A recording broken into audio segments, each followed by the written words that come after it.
பரலோக பிதாவே, இந்த வார்த்தைகள் உண்மை உள்ளவைகள், உயிர் தெரிந்த வார்த்தைகள், உயிருள்ள வார்த்தைகள் என்னோடு பேசிட்டோம். எங்களை தொடர்ந்து ஆண்டவரே உடைக்க உருவாக்குங்க, என்னை மறைத்துக் கொள்ளுங்க. இயேசுவின் நாமத்தினாலே வேண்டிக் கொள்கிறேன் பிதாவே, ஆமென். Praise the Lord. இந்த நாளிலே கர்த்தர் நமக்காக கொடுத்திருக்கிற அந்த வார்த்தைகள் 4 காஸ்பல்ஸ் சுவிசேஷ பகுதிகளை, மத்தேயு, மார்க், லூக், ஜான், யோவான், இந்த 4 பகுதியிலும் பாத்தீங்கன்னா ஆண்டவருடைய உயிர்த்தெழுதலை பத்தி இல்லாம இருக்காரு.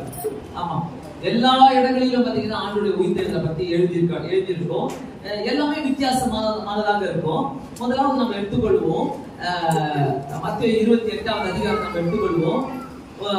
28வது நாள் 28வது அதிகாரம் 2வது வசனம். அப்பொழுது பூமி மிகவும் அதிரும்படி கர்த்தருடைய தூதன் வானத்தில் இறங்கி வந்து வாசலில் இருந்து கல்லை புரட்டி தள்ளி அதன் மேல் உட்கார்ந்தார். ஓகேவா?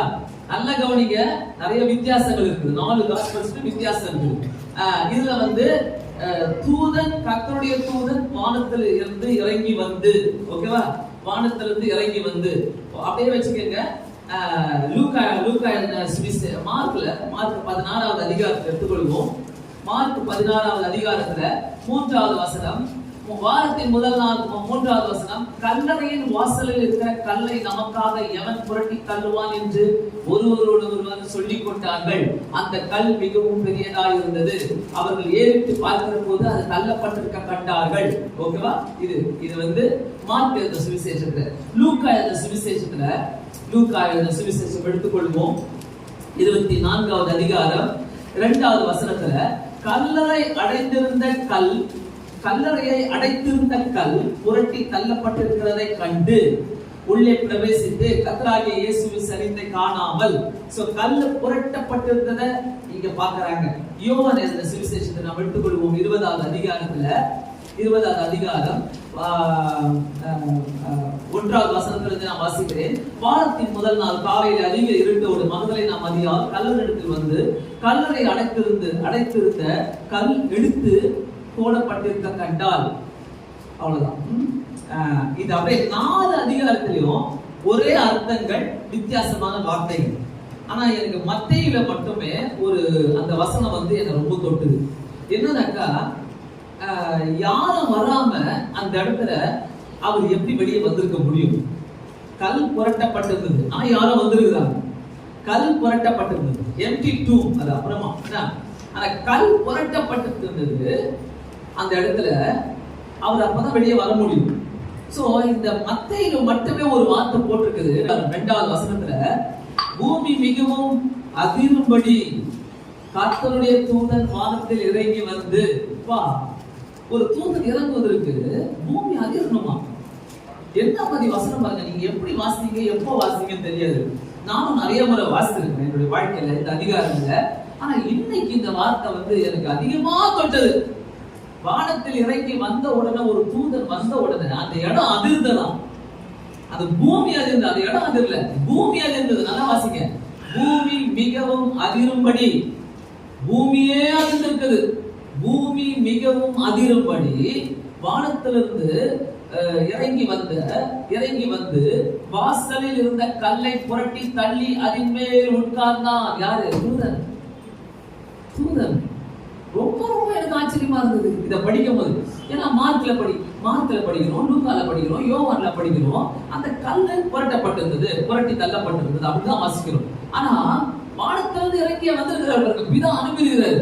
போ, டைம் ஆயிடுச்சு. இப்போ டைம் ஆனதுனால நீ போய் அந்த கல்லை புரட்டி தள்ளினாதான் என்னுடைய குமாரன் வெளியே வர முடியும். அவரே உள்ள தள்ளி இருக்க முடியாது, முடிஞ்சிருக்கோம், தள்ள மாட்டாரு. எனக்கு ரொம்ப ரொம்ப இது அப்படியே ஆச்சரியமா இருந்தது. நான் எப்படி பார்த்தேன்னாக்கா, இத வாழ்க்கையில நிறைய முறை நமக்கு ஏதோ ஒரு பாகத்துல ஒரு மூடி கிடக்குது, ஒரு மூடி போட்டுதான் இருக்குது. ஆண்டவரே, இது எப்படி நான் தள்ளுவேன்? இது என்னால தள்ள முடியலையே, இந்த ஒரு பெரிய டிஸ்டர்பன்ஸ், இந்த ஒரு பெரிய கல்லு எப்படி என்னை விட்டு போவோம்? நிறைய பேர் கேள்விகள் உங்களுக்குள்ள நிறைய கேள்விகள். இந்த கல்லு என்னை விட்டு எப்படி போகும்?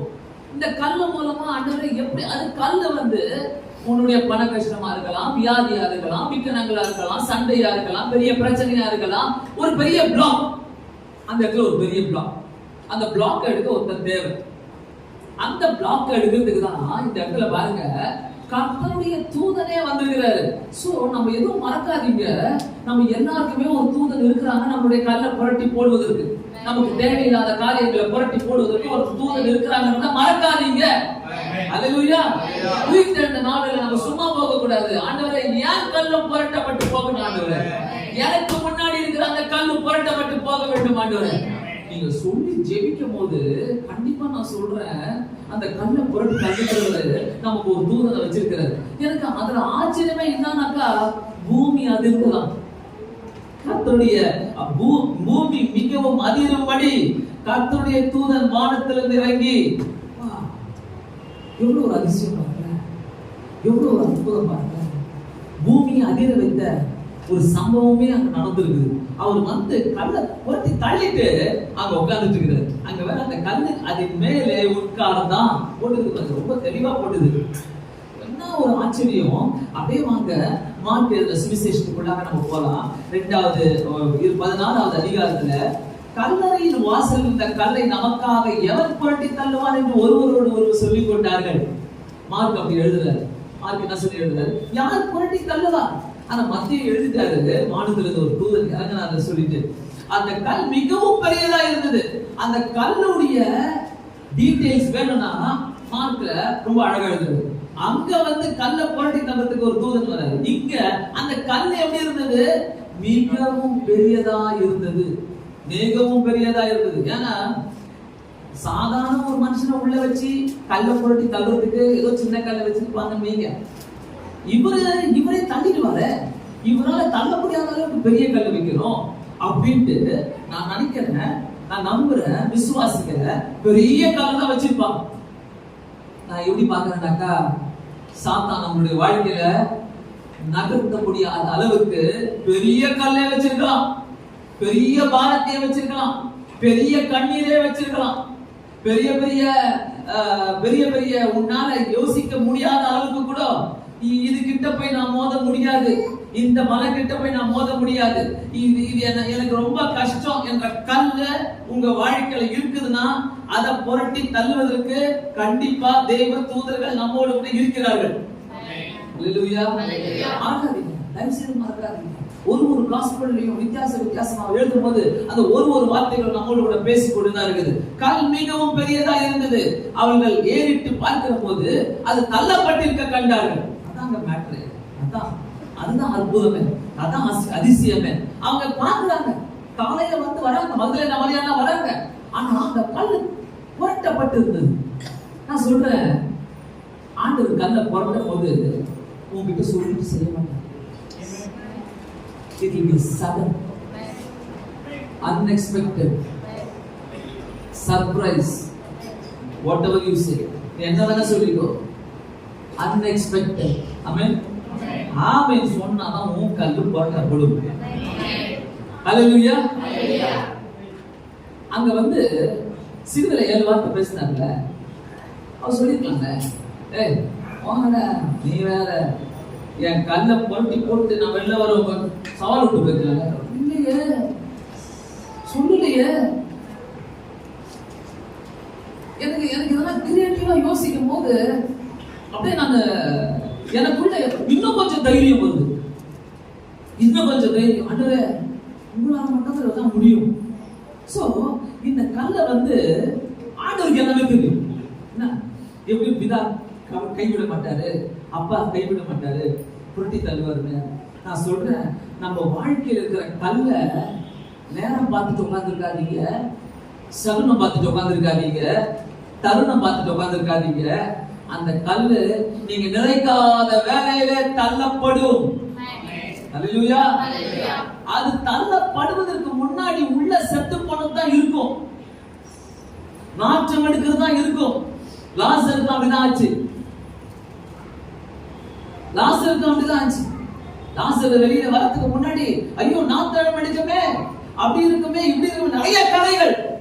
நான் சொல்றேன், ஆண்டவர் நம்ம கூட பேசுற வசனங்கள் பாத்தீங்கன்னாக்கா, அந்த கல்லு புரட்டப்படணும்னாக்கா அது எப்படிப்பட்ட கல்லா இருக்கட்டும், எப்படிப்பட்ட கல்லா இருக்கட்டும், ஆண்டவரால் உடைச்சு தக்க முடியும். அடிக்கடி நான் ஒரு நல்ல ஒரு இதை சொல்லுவேன். இந்த சிற்பிகளை செஞ்ச ஒரு மனிதன் பெரிய பெரிய சிலைகளை செய்த ஒரு மனிதன் பெரிய கல்லை வச்சு அவர் உடைச்சு கல்லை உடைச்சுதான் சிற்பிகளை செஞ்சுட்டு இருப்பாரு. பெரிய கல்லை வச்சு உடைச்சு கொண்டு இருக்கும் போது அவரால் உடைக்க முடியல, உட்கார்ந்து உடைக்க முடியல. ஆனா முட்டி போட்டு அவர் உடைச்சாராம்.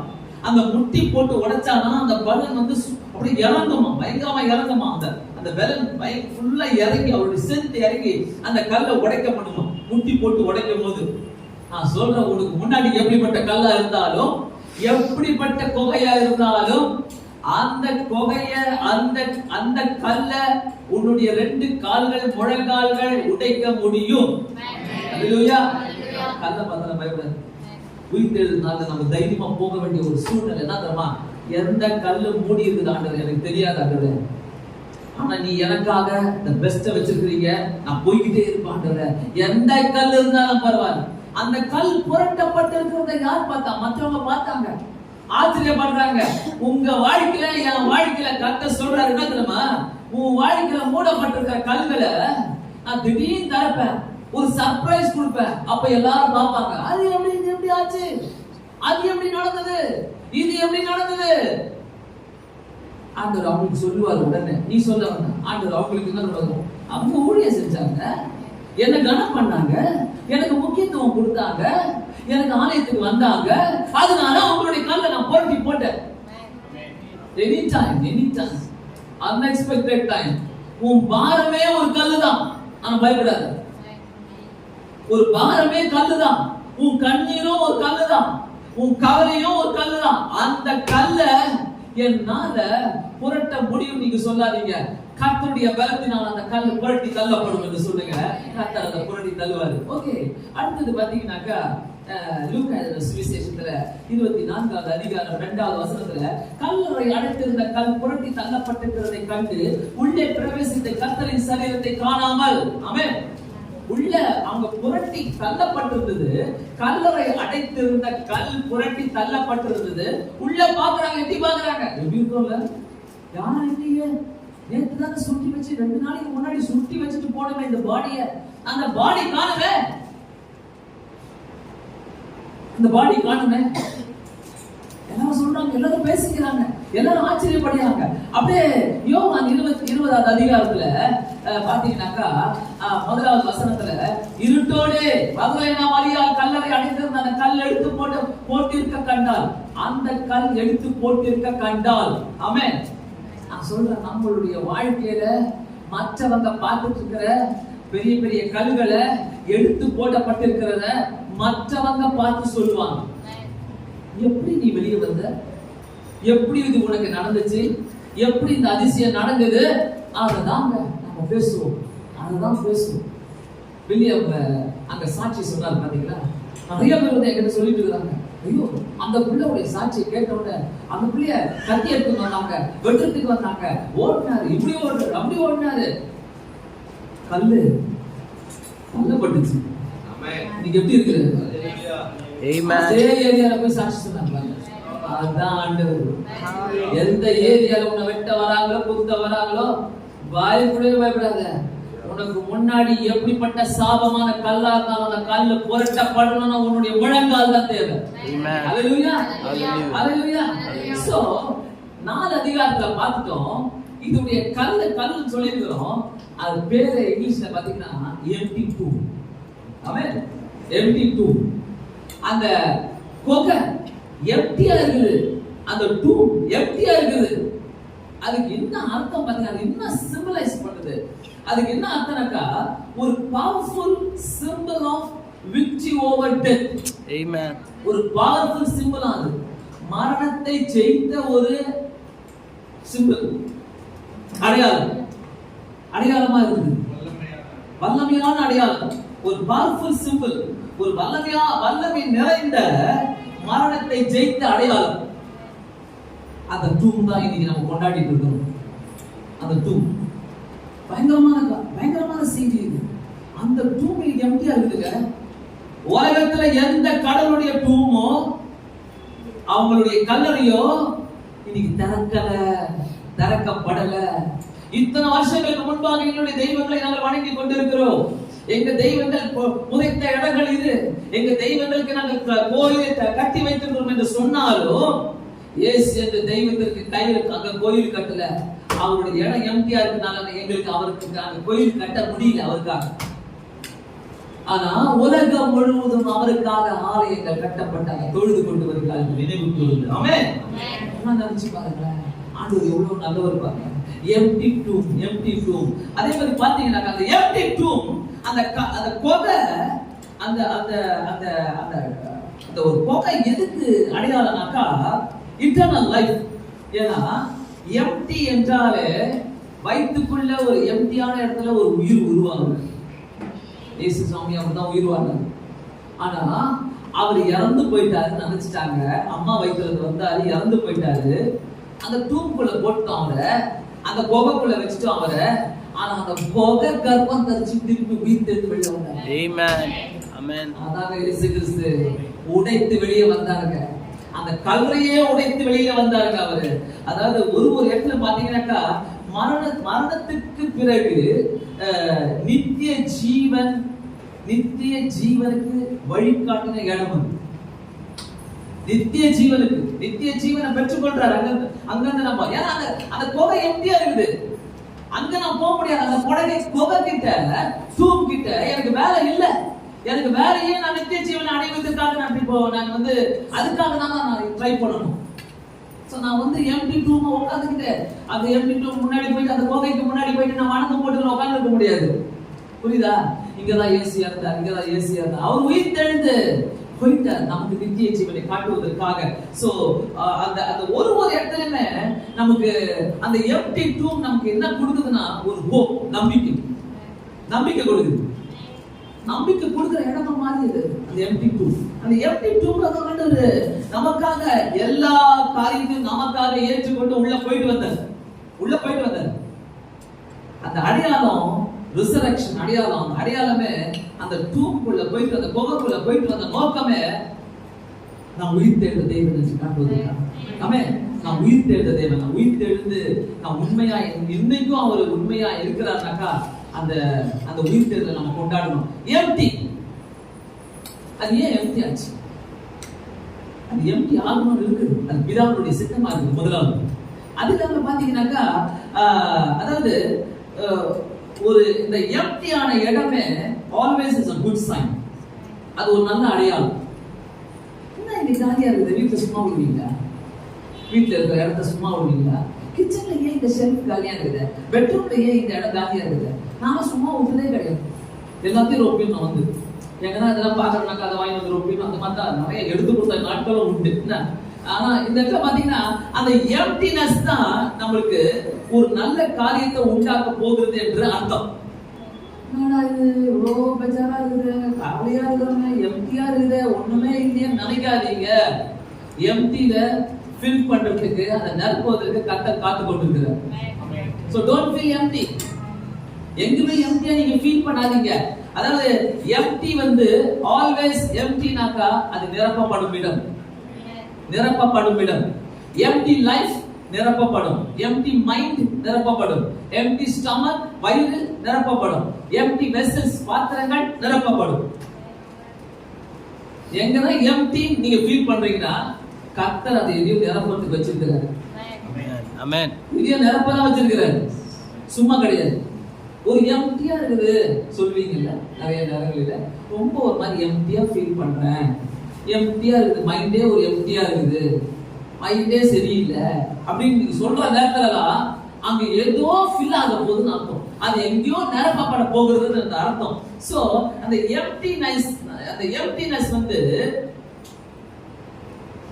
அந்த காலியா இருக்கிற இடம் ஜெயித்ததே கிடையாது, காலியாவே இருந்தது இல்லை. நம்மளுடைய வாழ்க்கையில காலியா இருக்குதுன்னா கர்த்தர் அதை நம்ப போறாரு, கர்த்தர் அதை செய்ய போறாரு, கர்த்தர் எதையோ செய்ய போறாருன்னு அர்த்தம். சோ அதே மாதிரிதான் இந்த இடத்துல பாத்தீங்கன்னாக்கா ஒரு ஒரு உயிர் உருவாக்கி இன்னொரு இடத்துல முடிந்து அந்த இடத்துல திருப்பி ஒரு ரிசரக்ஷன் உயிர் தெழுதல் தொடங்கப்படுகிறது. அதுதான் லாசரு. ஆண்டவர் போறதுக்கு முன்னாடி சும்மா போறாரு, லாசருக்கு செஞ்சு காட்டிட்டு போறாரு. லாசருடைய வாழ்க்கையில மரித்து போன லாசரை உயிரோட எழுப்பிட்டு போறாரு. எங்க இருந்து? குகையில இருந்துதான். மத்த அந்த தபித்தால் அந்த பொண்ணெல்லாம் பாத்தீங்கன்னாக்கா கையை பிடிச்சி எழுதுட்டாரு, தபித்தாலே எழுந்துருன்றார். ஆனா இந்த இடத்துல பாத்தீங்கன்னாக்கா லாசருவே வெளியே வாழ்றாரு, புகையில இருந்து வெளியே வாழ்றாரு.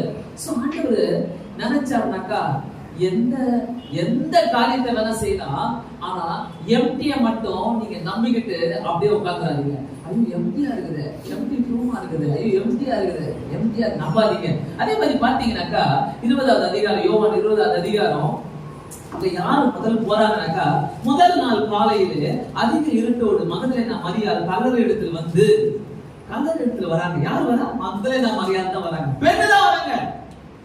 ஏன் பெண்ணு கிட்ட சொல்றாரு ஆண்டவர்? ஏன் பெண்ணை கொண்டு போய் காட்டுறாரு? அவங்க தான் ஃபாஸ்ட் பிபிசி, புரியுதா? ஒன்னும் நீங்க வைக்க முடியாது அவங்களுக்கு மறைச்சு, ஈஸியா பாருங்க. நான் வேணா இங்க ஒரு வார்த்தை சொல்லி அனுப்புறேன், அது கடைசியில போய் சேரலாம், டீ குடிக்கிறதுக்குள்ள சேரணும், எனக்கு கேள்வி போய் சேர்ந்துடும், எப்படியாச்சும் சேர்ந்துடும். அதனால ஆண்டவர் நல்லா தெரியும், இந்த பிபிசிங்களை அண்ணா ஒருத்தர் புடிச்சு கூப்பிட்டு அந்த கதை கிட்ட கூப்பிட்டு வச்சாதான் அதுக்கு கொண்டு போய் பரப்புங்க. ஆண்கிட்ட கொடுத்துருந்தா ஒருவேளை டீ குடிச்சிட்டு அப்படியே உட்காந்துருப்பாங்க, போயிருக்க மாட்டாங்க. ஆண்டவர் நம்பல, ஒருவேளை எடுத்த உடனே நம்பவே இல்லை. சீஷர்களை மட்டும் அவர் எடுத்துக்கிட்டாரு, பெண் சீஷர்களோட இருந்தாங்க, அவர் எடுத்துக்கிட்டாரு. ஆனா அந்த கருத்துல உயிர் தேடுதல் என்று வரும்போது அவர் யாரை கூப்பிட்டாரு? பெண்ணதான் கூப்பிட்டாரு. இங்க இருக்கிற பெண்கள் சும்மா உட்கார்ந்து இருக்காதீங்க, உங்க மேல ஒரு பாரம் இருக்குது. சும்மா உட்காராதீங்க பார்த்துக்கிட்டு, எனக்கு பேச தெரியாது பாஸ்டர், எனக்கு பைபிள் வாசிக்க தெரியாது பாஸ்டர், எனக்கு அதை செய்ய தெரியாது pastor. No no no no. கர்த்தர் யாரை கூப்பிட்டாரு? மகதலேனா மரியாள், சூசன்னாள், மகதலேனா மரியாள், மரியாள் எல்லாரும் 3 பேரும் போறாங்க. 3 பேரும் போயிட்டு அற்புதத்தை பாக்குறாங்க, அதிசயத்தை பாக்குறாங்க. அங்க அந்த இடத்துல அந்த அதிகாரமே பாத்தீங்கன்னாக்கா ஆண்டவர் ரொம்ப நீட்டா அழகா காலையில எழுப்பி போறாரு. காலையில அதிகாலையில நடக்குது.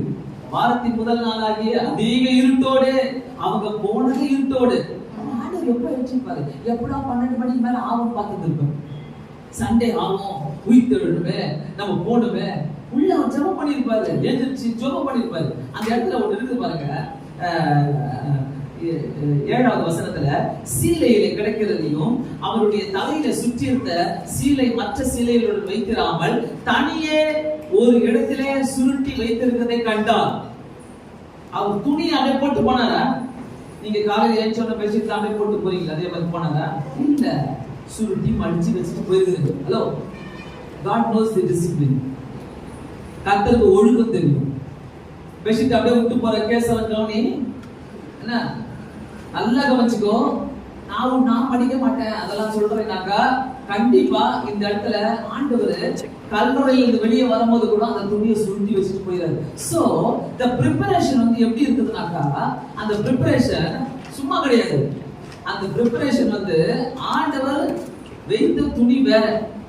கண்டிப்பா அந்த ரத்தமான துணியில அவரு உள்ள வச்சிருப்பாங்க, அதோட வெளியில வந்திருக்க மாட்டாரு. அப்ப யார் எடுத்துட்டு வந்துருப்பா துணியா? மேல நோட்டாங்களே வானதூதர்கள், வானத்துல இருந்து இறங்கினார்களே தூதர்கள் எடுத்துட்டு வந்திருப்பாங்க. எல்லாத்தையும் எடுத்துட்டு வந்து அவருக்கு கொடுத்துருப்பாங்க. அவர் நல்லா ரெஃப்ரெஷ் ஆயிட்டு அந்த இடத்துல, ஏன்னா அங்க காவலுக்கு உட்கார்ந்துட்டு இருக்காரு. மத்தேயு 28வது அதிகாரம் 2வது வசனத்தின் பிரகாரம் தேவ தூதர்கள் கல்லை புரட்டி அந்த கல்ல மேல உட்கார்ந்துட்டு இருந்தாங்க. அதுதான் மரியாள் நினைச்சாங்க.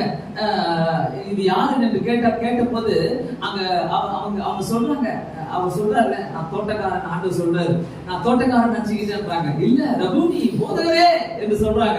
இந்த இடத்துல பாத்தீங்கன்னா ஆண்டவர் நிறைய டிசிப்ளினை ஃபாலோ பண்றாரு. அந்த இடத்துல புகையில இருந்து வந்தாலும் டிசிப்ளினை ஃபாலோ பண்றாரு. அவருக்குள்ள ஒரு டிசிப்ளின் இருக்குது, அந்த டைம் கீப்பிங் இருக்குது, டிசிப்ளின் இருக்குது, ஒரு ஒழுக்கம் அவருக்குள்ள இருந்துச்சு, எல்லாமே இருந்துச்சு அவருக்குள்ள. அதனால்தான் வெளியில நிறைய சர்ப்ரைஸ் கொடுக்கிறாரு.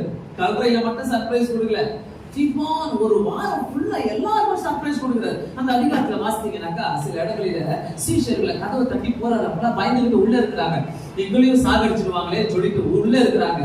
ஆனா கதவை தட்டி அவர் உள்ள போகும்போது அவங்க அப்படியே சர்ப்ரைஸ் ஆகுறாங்க. உயிர் தெழுந்துட்டாரா, உயிர் தெழுந்துட்டாரா, இவர் உயிர் தெழுந்துட்டாரா அப்படின்ட்டு சர்ப்ரைஸ் ஆகுறாங்க. அவங்க கூட எம்மா அவங்களை நடந்து போறாரு. கூடவே அவங்க என்ன கதை பேசிட்டு போறாங்கன்றத கேட்கிறாரு. அந்த கதைகளை கேட்கிறாரு. அந்த கதைகளை கேட்கும் போது சொல்றாரு, நான் தான் உங்க கூட பேசிட்டு இருக்கிறேன் அப்படின்றாரு. இந்த கர்த்தர் தானே இன்னைக்கும் இருக்கிறார், இந்த இயேசு தானே இன்னைக்கும் இருக்கிறார். எத்தனை பேர் கூட பேசுற, எத்தனை பேர் கூட உறவாட்ட, எத்தனை பேரு கூட உங்க கூட வர பாவம் செய்யும் போது வரமாட்டேங்குது, கண்டிப்பா வரமாட்டேங்குது. எஸ், பாவம் செய்யும்போது வரமாட்டாரு. சங்கீதத்தில் கேட்டோம், பாவம் செஞ்சா கூட இயேசு வருவாருன்னு வரமாட்டாரு. வரவே மாட்டாரு. நீ பாவம் செய்யற இடத்துல இயேசு இருக்க மாட்டாரு, காணாம போயிடுவாரு. அது உறுதி, அது உறுதி. ஏன்னா நீ உட்காந்து பாவம் செஞ்சுட்டு இருக்கும் போது அவர் உட்காந்து உன்னை பார்த்துட்டு இருக்க மாட்டார். தூரத்துல உட்காந்து அழுவார், வெளியே அவர் வரமாட்டார் கண்டிப்பா. சோ லைன்ஸ் சொல்றேன், இந்த இடங்களில் நான் பார்க்கும்போது ஆண்டவரே உமக்காக நான் ஓடணும், உமக்காக நான் செய்யணும், உங்களுடைய செய்தியை நான் கொண்டு போனோம். அவர் தான் ஆசைப்பட்டார். வெளியில வந்தவன அவர் ஆசைப்பட்ட ஒரு காரியமே, நான் உயிர் தேர்ந்தேன் போய் சொல்லு, நான் உயிர் தேர்ந்தேன் போய் சொல்லு சொல்லுன்ற மரியாள் பாருங்க 11ஆவது வசனத்துல, வெளியே நின்று அழுது கொண்டிருந்தால், அப்படியே அழுது கொண்டிருக்கையிலே அவள் முடிந்த கல்லறைக்குள்ளே பார்த்து இயேசுவின் சரீரம் வைக்கப்பட்ட இடத்துல வெள்ளாடை தரித்து உள்ளவளாய் 2 தூதர்கள் தலைமாட்டிலும் ஒருவன் கால் மாட்டிலும் ஒருவன் உருவமாக உட்கார்ந்து இருக்கிறதை கண்டால். பாருங்க, நம்ம அங்கிருந்து வந்தாங்க குதிச்சாங்கன்னு பார்த்தோம், பூமி அறிந்தது. இங்க தலைமாட்டில ஒருத்தர், கால் மாட்டில ஒருத்தர், ஒரு தேவ தூதர்கள் இருக்கிறாங்க. இந்த மாதிரி தேவ தூதர்கள் நமக்காக சேவை செஞ்சுட்டு இருக்காங்க இந்த உலகத்துல. ஆமென். அந்த தேவ தூதர்கள் என்னைக்குமே இழக்காதீங்க. பாவம் செய்யும் போது இந்த தேவ தூதர்கள் எல்லாம் விலகிடுவாங்க, எல்லாம் விலகிடுவாங்க. அவங்க கூட வந்து நம்மளுக்கு ஒத்துழைக்கிறாங்கன்னு நினைக்காதீங்க. தயவு செய்து ஏதா இருந்தாலும் எப்படி இருந்தாலும் ஒவ்வொரு வசனத்தையும் வாசிக்கும் போது நம்ம ஆண்டவர் நம்மளோட கூட பேசிக்கொண்டேதான் இருப்பார். 14வது வசனம், இவைகளை சொல்லி பின்பு திருப்பி இயேசு நிற்கிறதை கண்டால், ஆனாலும் அவரை இயேசு என்று அறியாதிருந்தால். இன்னொரு பிடிச்சமான ஒரு வார்த்தை இருக்கு. நிறைய நேரங்களில் நம்மளுடைய வாழ்க்கையில இயேசு யார் என்பதை நம்ம இன்னும் அறியாது இருக்கிறோம். எப்படி நடக்கும் தெரியல பாஸ்டர், என்ன ஆகும் தெரியல பாஸ்டர், சர்ச்சுக்கு வாமா, என்ன நடக்கும் எனக்கு தெரியாது, வரமாட்டோம், சர்ச்சுக்கெல்லாம் வரமாட்டோம். நம்மளே அப்படியே கதை போத்துட்டே போவோம். நம்மளுடைய வியாதியை பத்தி நம்மளே கதை போட்டுப்போம், நம்மளுடைய கடனை பத்தி நம்மளே கதை போட்டுப்போம், நம்மளுடைய பிரச்சனையை குறித்து நம்மளே ஒரு 10 நாளைக்கு கதை கட்டி வச்சுப்போம். அப்ப போய் எழுத்து விடணும், அவ்வளவு மைண்ட் வேலை செய்யலாம் நம்மளுக்கு. ஆனா இங்க அப்படி இல்ல. ஆண்டவர் அவர் அங்க பாருங்க, அவளுக்கு தெரியும் கல்லறைக்கு போறா. she was the first person, முதல் பர்சன். அங்க போயிட்டு முதல் நபரா நிக்கிறாங்க.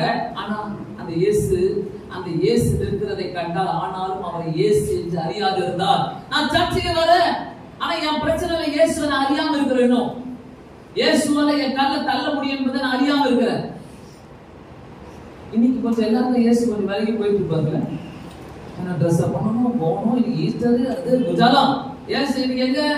எத்தனை பேர் பைபிள் வாசிக்க கேட்டா அவ்வளவுதான், எத்தனை பேர் ஜோம் பண்ணிக்க கேட்டா அவ்வளவுதான். இல்ல, இன்னைக்கு ட்ரெஸ் பண்றதுக்கே சரியாச்சு. ஆண்டவர் பார்த்து பாருங்க, நீ ஒரு நாள் எக்ஸ்கியூஸ் பாஸ்டர்ட்டோம், நான்லாம் உட்காந்து அழுது ஜோம் பண்ணிட்டு தான் வரேன், பிரேயர் பண்ணிட்டு பைபிளை வாசிச்சுட்டு. அது ரொம்ப முக்கியம், ரொம்ப முக்கியம்.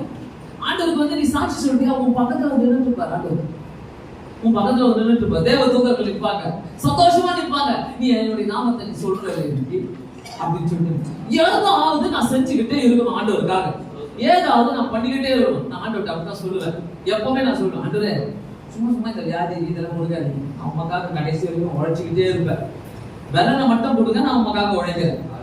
அதனால என்ன வந்தாலும் கண்டுக்கவே மாட்டேன், சும்மா ஒரு வார்த்தை மட்டும் சொல்லுவேன், ஐயோ அங்க வலிக்குது, இங்க வலிக்குது, கால் வலிக்குது, அது வலிக்குது, இது வலிக்குது, அவ்வளவுதான். இங்க வந்தோம்னா அதெல்லாம் எங்க போகுதுன்னே தெரியாது, எப்படி போகுதுன்னே தெரியாது. ஆண்டவருக்காக நீங்க உழைக்கிறீங்கனாக்கா, இறங்குறீங்கனாக்கா களத்துல அவருக்கு தெரியும். மாத்தாளுக்கு இந்த மக்களின் மரியாளுக்கு இயேசு யார் என்று அறியாது இருந்தார். யாருன்னா இருக்கிறீங்களா இங்க? இல்ல பாஸ்டர் நீங்க சொல்லலாம், ஆனா நீங்க அப்படிதான் இருக்கிற நிறைய நேரங்களில் இயேசு யார் என்று நான் அறியாது இருக்கிறேன். இயேசு யாரு? அவர் வந்து நேரா இந்தாமா ஒரு 10,000 ரூபாய் இந்த வாரத்துக்கு செலவுக்கு வச்சுக்கமான, அப்ப இயேசு இருக்கிறாரா? அப்பதான் இயேசு இருக்கிறாரு.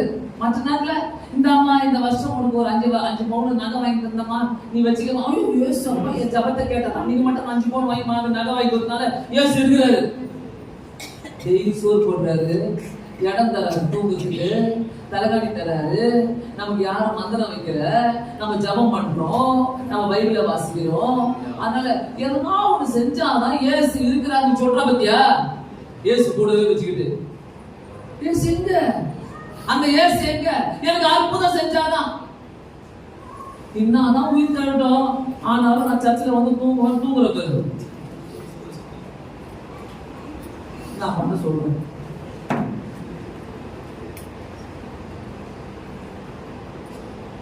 இங்க நல்லமையா போயிருக்கு, அந்த தூமை நகர்த்திட்டு உட்காந்துட்டு இருக்கோம். நம்ம தான் நின்றுட்டு இருக்கிறோம். என் வாழ்க்கையில ஏன் கல்லு தள்ளப்படாதான்ட்டு நம்ம உட்காந்துட்டு இருக்கிறோம். ஆனா எப்படி இங்க நம்ம அந்த மாதிரி யோசனை நைட்டு ஃபுல்லா இந்த புது ட்ரெஸ் போட போறமே, இதை கட்ட போறமே, இதை போட போறமே, அதை ஐயோ எல்லாம் இதை பார்த்து நல்லா இது ஓடி இருக்கா. சர்ச்சில் வந்து தூங்கி வந்துருந்தா டீ குத்தோன்னு அப்புறமா ஐயோ சூப்பரா இருந்துச்சு, இது நல்லா இருந்துச்சு, அது நல்லா இருந்துச்சு. உன்னுடைய எல்லா ஜிம்புகளும் எல்லாம் ஆண்டவருக்கு தெரியும், எல்லாமே தெரியும். என்ன அட்டகாசம் பண்ற எல்லாமே தெரியும். ஆண்டவருக்கு எதுவுமே தெரியாத ஒண்ணுமே கிடையாது. நீ என்னைக்கு பக்தியாவ, நீ என்னைக்கு பக்தியில இறங்கிடுவ, நீ என்னைக்கு ஜபம் பண்ண மாட்ட, நீ என்னைக்கு ஜபம் பண்ணுவ. ஒரு பிரச்சனை வந்துட்டு என்ன பண்ணுவ, பைபிளை கட்டி அப்படியே போவாதீங்க. ரிசல்ட் நாளைக்குன்னா எப்படி இருக்கும்? எப்படி இருக்கும்? ஒண்ணு பண்ண மாட்டேன். அந்த ரிசல்ட் நான் அடுத்த வாரம் வரணும், இந்த வாரம் ஃபுல்லா அவன் ஒழுங்கா சர்ச்சை வரணும்னு எனக்கு பாருங்க. அப்போ எப்படி ஆண்டவருக்கு எல்லாமே தெரியும்ல, எல்லாமே தெரியும். நான் சொல்றேன், எவ்ரிடே ஒவ்வொரு நாளும் உன் வாழ்க்கையில முன்னாடி இருக்கிற தூங்க கல்ல தள்ளி விடு. எப்படி? ஜபத்துல ஒவ்வொரு நாளும் தள்ளுங்க. பிசாசு அன்னைக்கு சொல்லுதுங்க, தேவ தூதர் நிக்கிறாங்க, ஏசாமி உங்க கூட நிக்கிறாரு, நீங்க போதகரு, நீங்க ஆண்டவருடைய பிள்ளைங்க. கன்ஃபர்மேஷன் தெரியுதுங்க. ஏன் வந்த பிசாசு, ஏன் வந்த தெரியுதுங்க. பிசாசு எனக்கு டஃப் கொடுத்தா நான் பிசாசு டஃப் கொடுத்தேன். எத்தனை பேரால கொடுக்க முடியும்? ஆமா சத்யா, ஜெயிச்சுட்டு எத்தனை பேரால கொடுக்க முடியும் பிசாசு? ஐயோ, இங்க உட்கார்ந்து பார்த்தாலே பிசாசு கையை தூக்கிட்டாங்க, வெளியில போனோம், எதெல்லாம் பிசாசு பண்ணாங்க. நாங்க எங்க போவோம், மருத்துவ உங்ககிட்ட வர முடியாது பார்த்தேன். இப்படி இருக்கிறாங்களே உயிர் தெரிந்தனால நினைக்கும்.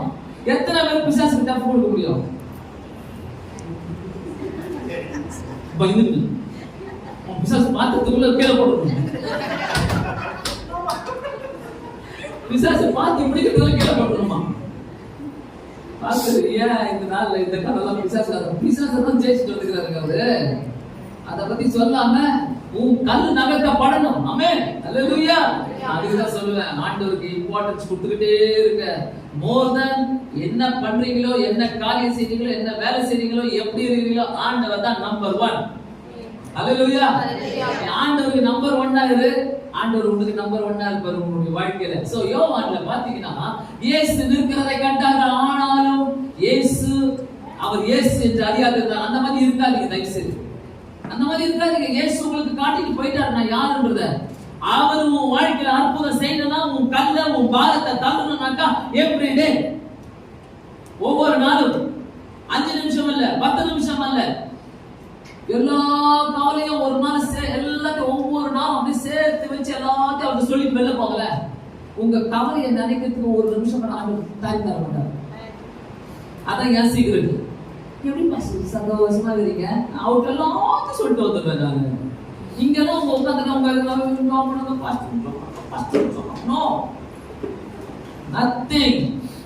முடியாது.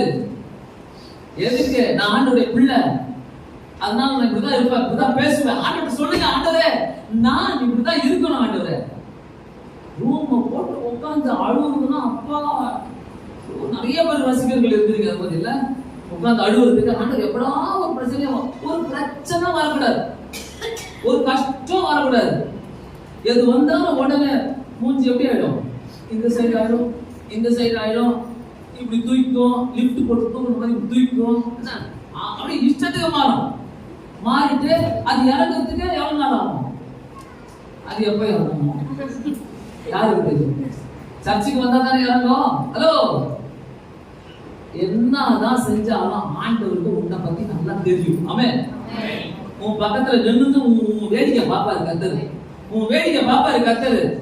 சும்மாலாம் பேசாதீங்க. இங்க வந்து சங்கீதம் பேசிட்டா, இங்க வந்து பாட்டு பாடிட்டா, இங்க வந்து பைபிளை வாசிட்டா, ஐயோ ஆண்டவர் என் கூட இருக்கிறாரு. இன்னும் ஆண்டவர் கூட இருக்கிறாருவா இல்ல. டஃப் கொடு, பிசாசுக்கு டஃப் கொடு.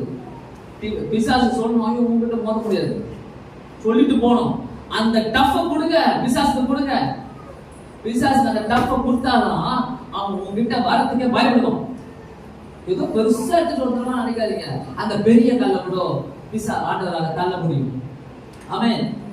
அந்த ஒவ்வொரு இடத்துலயுமே ஆண்டவர் இந்த இடத்துல பாருங்க, அப்புறம் பாருங்க அந்த 15வது வசனம், இயேசு அவளை பார்த்து, ஸ்திரீயே ஏன் அழுகிறாய், யாரை தேடுகிறாய்? அவள் அவரை தோட்டக்காரன் என்று எண்ணி, ஐயா நீர் அவரை எடுத்து வைத்த இடத்தை எனக்கு சொல்லும், நான் போய் அவரை எடுத்துக் கொள்வேன் என்றார். பாருங்க, தோட்டக்காரன் நினைச்சுக்கிட்டு அவ பேசிட்டு இருக்கிறார். நம்மள என்ன நினைச்சிட்டு இருக்கிறோம்? நம்மள இயேசு என்ன நினைச்சிட்டு இருக்கிறோம்? என்ன நினைச்சிட்டு இருக்கிறோம்? போய் என்றால் போகிறான், வா என்றால் வருகிறான், அவன் நான் சொன்னதை எடுத்து வைப்பான், இப்படிலாம் நினைச்சிட்டு இருக்கிறோம்ல. நான் சொன்னா ஏசப்பா கேட்டுருவாரு. நீ இயேசுக்கு என்ன செஞ்ச? ஹலோ, என் கஷ்டத்தெல்லாம் இது பண்ணிட்டாரு, என் ஆசைலாம் நிறைவேற்றிட்டாரு, எனக்கு இதெல்லாம் செஞ்சுட்டாரு, அதெல்லாம் செஞ்சுட்டு எவ்வளவோ பெருமை. ஆனா ஒரே கேள்வி, நீ என்ன ஆண்டவருக்கு செஞ்ச கேட்கிறாரு ஆண்டவர். அதனால்தான் அவங்களுக்கு பக்கத்துல இயேசு இருக்கும்போது தெரியல. இயேசு போட்டுதான் இருக்கிறாரு. இயேசு வந்து அவங்களுக்கு எப்படி தெரிகிறாரு? தோட்டக்காரன் கண்ணாடியை போட்டு பார்த்தா தோட்டக்காரன் வந்தா தெரியும். தோட்டக்காரன் நினைத்தாங்களாம், தோட்டக்காரன் என்று நினைத்துக் கொண்டார்கள். இன்னைக்கு இயேசு எப்படி பார்த்துக்கிறீங்க? ரொம்ப ரொம்ப ஒரு பிராக்டிக்கலா நம்ம யோசித்து பார்க்கணும். ஆண்டவரே நாம எப்படி பார்த்துக்கிறது? அவர் எனக்கு காட்டுங்க, நான் அவரை போய் பார்க்கணும் ஏங்குறாங்க. அவங்களுக்குள்ள ஒரு ஏக்கம். இயேசு பக்கத்துல தான் இருக்கிறாரு. கஷ்டம் வந்தோம்னா நம்ம என்ன பண்றோம்? அப்பா ஏங்குறோம்ல, இயேசுவை காட்டுங்க. அந்த இயேசு இப்பவே வந்துடணும், என் கஷ்டத்தை தூக்கிட்டு போயிடணும், அவர் வந்து என் கஷ்டத்தை எடுத்துட்டு போயிடணும். உண்மையாவே அந்த இயேசுவை கேட்டனாக்கா அந்த இயேசு அங்கதான் உன் கூட தான் இருக்கிறாரு. நீ உபயோகப்படுத்திக்காம இருக்கிற, உபயோகப்படுத்துங்க அந்த இயேசுவை. அந்த இயேசுவை உபயோகப்படுத்துங்க. ஒவ்வொரு முறை நீங்க அந்த இயேசுவை உபயோகப்படுத்தும் போது அவர் உங்க பக்கத்துல வந்து உங்களுக்காக பெரிய காரியங்களை செய்கிற தேவனா இருக்கிற. 16வது வசனம், இயேசு அவளை நோக்கி மரியாதே என்றார். மரியாதே, கூப்பிட்டு பக்கத்துல வந்து கூப்பிட்டு அப்படியே போல, வா சூப்பர் சூப்பர் சூப்பர் மரியாதே. அவள் திரும்பி பார்த்து ரபூனி என்றால் அதற்கு போகிறே என்று அர்த்தமா. குரல் தெரிஞ்சிச்சு பாருங்க. இயேசு குரலுக்கும் பிசாசு குரலுக்கும் வித்தியாசம் இருக்கு. இயேசு குரலுக்கும் மனுஷ குரலுக்கும் வித்தியாசம் இருக்கு. வித்தியாசம் இருக்கு, கண்டிப்பா இருக்குது. ஆண்டவரை மட்டும் புரிய வச்சு போங்களேன், எங்க ஜெயிப்பீங்க பாருங்க. பல இடத்துல ஜெயிப்பீங்க. அதான் டூம். அந்த டூம்ல நம்ம வெளியில வரணும். அந்த டூமுக்குள்ளே உட்கார்ந்துட்டு இருக்க கூடாது. ஏன்னா அந்த டூமுக்குள்ளே நம்ம உட்கார்ந்துட்டு இருந்தோம்னாக்கா உயிர் தெழுந்த இயேசுவை நம்ம அனுபவிக்க முடியாது. நம்ம கர்த்தர் உயிர் தெழுந்தவர், இயேசு உயிர் தெழுந்தவர். ஆனால் அவர் உயிர் தெழுந்தனால அது உள்ள இல்ல. அவர் நம்ம அது உள்ள தேடிக்கிட்டு போக முடியாது. ஆண்டவர் இல்லாத இடத்துல நான் அவரை தேடிக்கிட்டு போக முடியாது. நோ, ஆண்டவர் இல்லாத இடத்துல நான் அவர் கிடையாது, அவரை நான் தேடிக்கிட்டு போக முடியாது, போகவே முடியாது. ஆண்டவரே நான் உங்க தேடுறேன், நான் உங்ககிட்ட வர. திரும்பி பார்த்து ரபூனி என்றால் இயேசு அவளை நோக்கி, என்னை தொடாதே, நான் இன்னும் என் பிதாவிடத்துக்கு ஏறி போகவில்லை. நீ என் சகோதரத்துக்கு போய், நான் என் பிதாவிடத்துக்கு, உங்கள் பிதாவிடத்துக்கும் என் தேவனிடத்துக்கும் உங்கள் தேவனிடத்துக்கும் ஏறி போகிறேன் என்று அவர்களுக்கு சொல்லி என்றார். மகதலேனா மரியாள் போய் தான் கர்த்தரை கண்டதையும் அவள் தன்னுடைய பேர் சொன்னவைகளை சீஷருக்கு அறிவித்தார். மகதலேனா மரியாள் தான் போறாங்க. பெண்கள் விடாதீங்க இந்த சான்ஸை. உங்க வாழ்க்கையில வர சான்ஸை விடாதீங்க. ஒவ்வொரு நாளும் விடாதீங்க. உங்க வீட்டுக்கே இயேசு தேவை. உங்க வீட்டு பக்கத்துல இருக்கிறவங்களுக்கு இயேசு தேவை. உங்க வீட்டுக்குள்ள இருக்கிறவங்களுக்கு இயேசு தேவை. அடிச்சு பேசுங்க. இன்னும் கர்த்தர் சொன்னாதான் நான் செய்வேன், கர்த்தர் சொன்னாதான் நான் இதை பண்ணுவேன். கர்த்தர் இன்னைக்கு அந்த சர்ச்சுக்கு போக வேணாம்னு சொன்னாரு, அதனால நான் போக மாட்டேன். என்னைக்குமே கர்த்தர் நான் சொல்ல மாட்டேன். அவ்வளவு சந்தோஷம். என்னை பத்தி சொல்றாங்களே சொல்லி பேசிட்டு இல்ல, என்னை பத்தி பேசுறாங்க இங்க அப்படிலாம் சொல்லவே மாட்டாரு கர்த்தர். பார்த்து ஒரு நாள் மட்டும் போ, நான் உன்னை ஆசீர்வதிக்கிறேன் எங்குமே சொன்னது இல்ல. ஹலோ, யாருக்கோ கூப்பிடுதா? கூப்பிட்டோம். புகையிலிருந்து வெளில வா, புகையிலிருந்து வெளியில வா அப்படிலாம் சொல்ல மாட்டாரு. உனக்கு ஜபம் நடக்குதா போ, நீ அங்கதான் உட்காரணும். எப்ப ஜெபம் நடக்குது நீ போ, அங்கெல்லாம் உட்காரு. அங்க உட்கார்ந்தாதான் நான் உன் கூட உட்காருவேன். ஜெபம் நடக்குதுன்னு தெரிஞ்சு நீ போயிருக்கிற பத்தியா? இல்ல. அதனால இயேசு இருக்கிற இடத்துக்கு தேடிட்டு போனா கூட அவரை பார்க்க முடியல. மனசுக்குள்ள இயேசு இருக்கணுங்க. மனசுக்குள்ள அந்த இயேசு இருக்கும்போது அவர் வந்து நம்மளுக்கு உதவி செய்வார். எல்லா இடத்துலயும் பாரு, எல்லா இடத்துலயும் நீ போய் சொல்லுன்றாரு. மகதலேனா மரியாதை போய் உடனே அவங்க கண்டதை கேட்டு போய் உடனே சொல்றாங்க. அங்க பாருங்க, அங்க அந்த அந்த அடுத்த வசனம் நீங்க போய் அப்படியே பார்த்துட்டே இருந்தீங்கன்னா, கதவு பூட்டப்பட்டிருக்கல, இயேசு வந்து நடுவே நின்று உங்களுக்கு சமாதானம் என்றார். ஆமென், ஆமென். சமாதானம் எங்க இல்லையோ அவர் தூங்குங்க, அவர் சமாதானம் தருவார். எம்டிலே உட்கார்ந்துட்டு இருக்காருங்க. நான் ஒரு எம்டி டூம், என் மைண்ட் ஒரு எம்டி டூம். இல்ல இல்ல இல்ல, ஆடுடைய பிள்ளைகளுக்கு எம்டி டூம் கிடையாது. எம்டி டூம் கிடையாது. நீ ஏதாவது சந்தேகத்தோடு இருக்கிற, நீ கஷ்டத்தோடு இருக்கிறனாக்கா நிறைய பைபிளை வாசி, ஆராய்ச்சி செய்யுங்க. ஆண்டவர் பேசிட்டோம், ஆண்டவர் பேசிட்டே இருப்பார் அவருடைய வார்த்தையின் மூலமாக. மாஸ்டர் மூலமாக மட்டும் இல்ல, நீ அவங்க வார்த்தைகளை படிக்கும் போது ஆண்டவர் பேசிக்கிட்டே. ஆண்டவர் சொல்லுங்க, ஆண்டவர் இது எம்டி டூம் இல்ல, என் கல்லு நகர்த்தப்படும். ஆமென். எனக்குலாம் எப்பவுமே நான் யோசிப்பேன், எனக்குலாம் ஒரு கல்லு மாட்டுச்சுன்னா அவ்வளவுதான். அந்த கல்லை ஓரம் கட்டுற வரைக்கும் என் வண்டி ஓடாது. ஆமென். அந்த கல்லை ஓரம் கட்டியே ஆகணும். எந்த பிரச்சனையும் அதை ஓரம் கட்டு. எப்படிப்பட்ட பிரச்சனையும் அதை ஓரம் கட்ட முடியும். எத்தனை பேர் விசுவாசிக்கிறோம்? ஓரம் கட்ட முடியும். ஓரம் தள்ளி போகாது, உன்னை விட்டு ஓடி போகாது. புரட்டி தள்ளப்பட்டது, புரட்டி தள்ளுங்க. வேணாம் ஆண்டவரே, இந்த மாதிரி கல்லெல்லாம் வேணாம் ஆண்டவரே. ஒரே ஒரு வார்த்தை, அந்த ஸ்பிரிட் ஆஃப் கம்ப்ளைண்ட் மரியா, அந்த ஸ்பிரிட் எனக்கு கொடுங்க, அந்த ஆவி எனக்கு கொடுங்க. நான் போய் சொல்றேன். அவங்கிட்ட நான் நம்பி சொல்றாரு, நீ போய் சொல்லு, எல்லாருக்கும் போய் சொல்லு. என்னை கண்டதையும் நான் உங்ககிட்ட பேசுறதையும் போய் சொல்லு. ஆண்டவர்கிட்ட நான் கேட்டீங்க, ஆண்டவர்கிட்ட நான் கண்டுகிட்டீங்க, எல்லாத்தையும் சொல்லிக்கிட்டே இருங்க. உலகத்துல ஒரு பெரிய ஒரு ஆசீர்வாதம், ஒரு சமாதானம் என்னைக்கு, எந்த நிமிஷம், எப்போ, டெய்லியா, தினமுமா ஆண்டவரை பத்தி யாருன்னா சொல்லிட்டு போங்க. அவ்வளோ கஷ்டமா பின்னாடி போயிடும். அந்த சமாதானம் உங்க முன்னாடி போகும், அந்த சமாதானம் உங்க முன்னாடி இருக்கும். சோ தயவு செய்து சொல்றேன், ஒவ்வொரு இடத்துலயுமே நீங்க ஆண்டவருக்காக ஒரு வார்த்தையாவது எங்கேயாச்சும் பேசுங்க. எங்கேயாச்சும் ஆண்டவருடைய பிரசன்ஸ் அனுபவிச்சுக்கிட்டே இருங்க. ஆண்டவரே, உங்க பிரசன்ஸ் என் மேல இருக்கட்டும், உங்க பிரசன்ஸ் என் மேல இருக்கட்டும், உங்க பிரசன்ஸ் என் மேல இருந்துகிட்டே இருக்கட்டும், உங்க பிரசன்ஸ் என்னை தாக்கிக் கொண்டே இருக்கட்டும். அப்ப நீ யாரையும் தாக்குறதுக்கு உங்க மைண்ட் நீ போட முடியாது. புரட்டப்படணுங்க. ஆண்டவர் அன்னைக்கு புரட்டிட்டு போனார் ஒரு கல்லை. உங்க வாழ்க்கையில, என் வாழ்க்கையில முடியாத கற்கள் புரட்டப்படும். கற்களை மூடி ஜெபிப்போம். பரலோக பிதாவே, உமக்கு நன்றி. அன்னைக்கு கல் புரட்டப்பட்டதுனால இன்னைக்கு நாங்க உங்க கூட பேசிட்டு இருக்கோம். ஆண்டவர், நீங்க கல்லுக்குள்ள இல்ல, குகைக்குள்ள இல்ல, நாங்க உங்ககிட்ட பேசிட்டு இருக்கோம். ஆண்டவர், வாரும் பரிசுத்த ஆவியானவரே, எங்களையும் மாற்றுங்க. இயேசுவின் நாமத்தினாலே வேண்டிக் கொள்கிறேன் பிதாவே, ஆமென்.